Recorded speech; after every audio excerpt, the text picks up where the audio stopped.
Yun na nga boy, maglalakad po tayo. Dito tayo ngayon sa Sunstar. Sunstar. Dito tayo sa Shakey's. At ayun na nga po ang Hebron View gasoline station. After 1 kilometer. At ayun na nga po ang KFC. Gutom na kami pero diadaanan lang namin. KFC ka lang. Cute kami. Yes. Kita nyo na rin po ang bagnet. Yan o. Ano, kain muna tayo? Gusto mo? Gusto mo ha? Gusto mo ha? Tids! Paring tids! At mabibilis na nga po ang mga takbo ng mga sasakyan. Medyo delikado na po ang lugar na ito at madilim. Dito po huling may natagpo ang umiihi. Ulitin mo, ano sabi mo? Kaya niyo po ba? Bakit? Nirarayuman eh. Why? Puta. Kita bukas. Kita bukas eh. Mag-GG pa nga ng 8 to 9 eh. Late na eh. Sila nga po, nabutol tayo. Nandito tayo sa Kapakapa. Kapakapa. Kapakapa. Ayos. Mahilaw.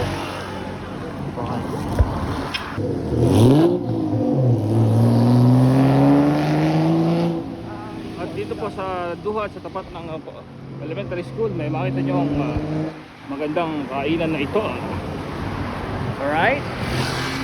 Alright.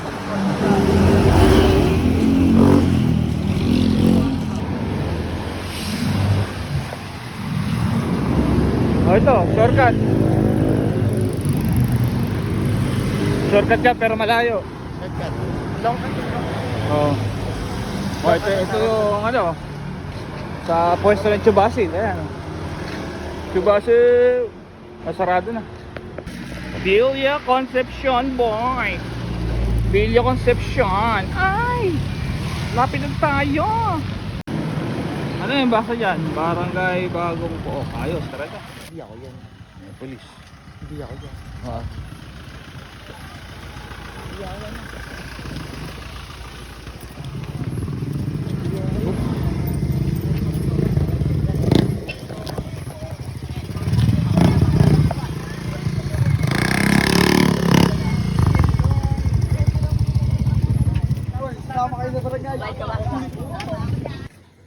Ano masasabi mo sa ating munting adventure? Bitin? Bitin? Ilang kilometers kaya? 60? 60 kilometers. Bitin? Tama ko yun. Konti na lang. Ito na po yung kiss-kiss. Ito na po yung kanto.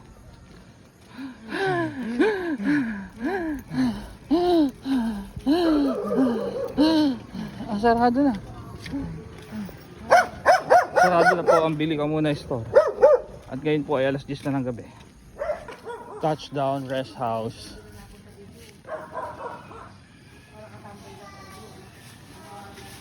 Ayan na nga. Ayan na nga. Oh, basta.